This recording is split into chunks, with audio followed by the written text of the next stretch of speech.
A warm welcome, everybody.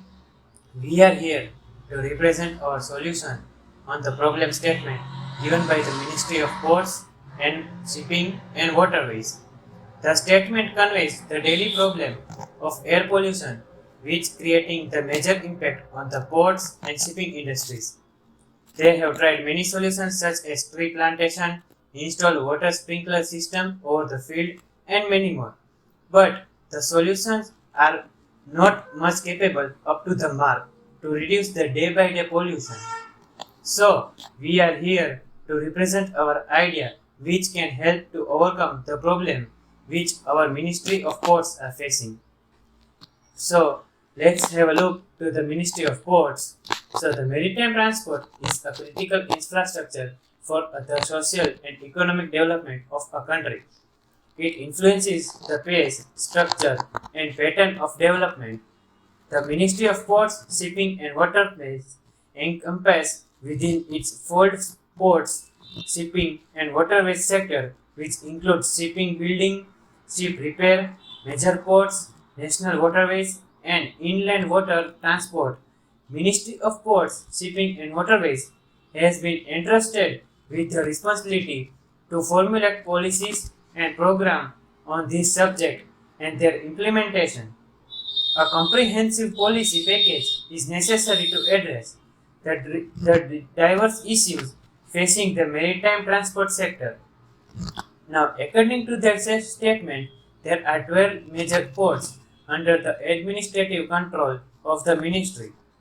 They handle more than 60% of the total cargo, which includes import-export cargo as well as coastal cargo.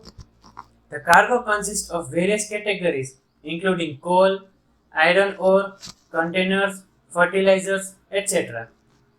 To keep the air quality maintained, we have come up with the solution using modern technologies in which we will create a local network communication between Zigbee and sensors.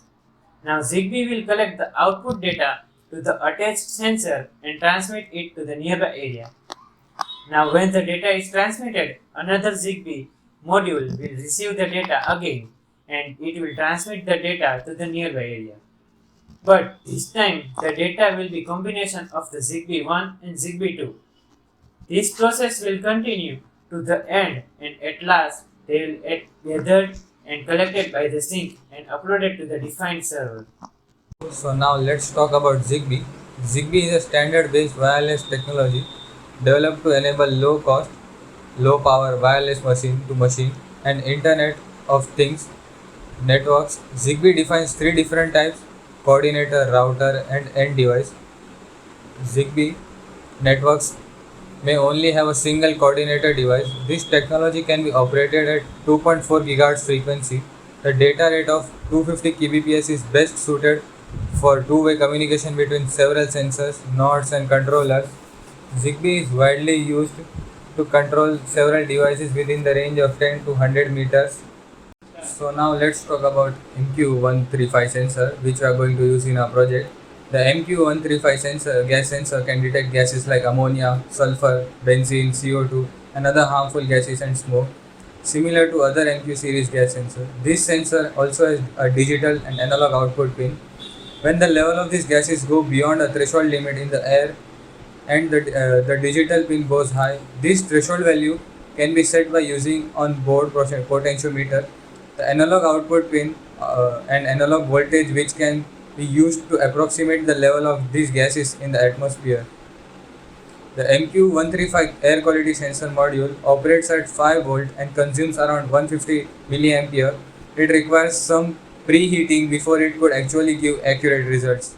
So now let's talk about Raspberry Pi. The Raspberry Pi can be used as a web server on your main local network or the internet at large.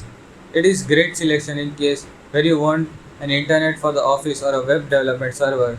You can create a local Pi web server to develop various contents while you are surfing over the internet. To make the website operational, Raspberry Pi should be connected to the local network and ensure that it has the latest version of operating system of Raspbian. These are the different instructions you need to handle any Raspberry Pi model to work even on the pocket sized Raspberry Pi of 0 watt and very powerful Raspberry Pi 4. Let's move to the dashboard part.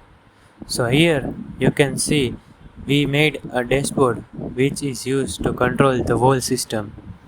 So here you have to enter the login detail which we will provide and also the password which we will provide. Then click on login.